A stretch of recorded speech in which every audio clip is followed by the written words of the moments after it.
I was stunned by what it did when it hit the ice. And you see the bubbles, bubbles this big, and then there's bubbles within bubbles. The scrambled eggs from hell is the way it looks in that video. It just did things we just didn't really expect.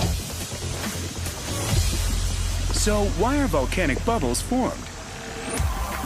The lava is so hot that when it's poured onto the ice instantly turns not just into water, but straight into steam. Now, this steam has to escape, so it bubbles through the lava. So while it looks like the lava itself is boiling, it's actually the steam being produced that is trying to escape.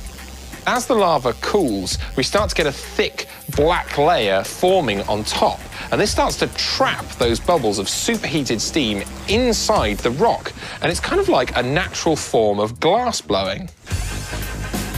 But how does the lava crawl across the ice? Shouldn't it melt right through? The formation of all of this steam helps the lava to flow because it means that it's sitting on top of a blanket of steam rather than in contact with the ice itself. And this means the friction between the lava and the ice surface is very low. Now Bob and Jeff are taking things to the next level. It's lava versus water.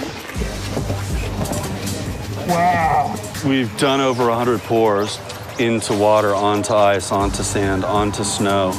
We're learning a lot. There are things that are happening here that we had not anticipated. It's beautiful stuff. Stand back. That sputtering lava's over 2,000 degrees Fahrenheit.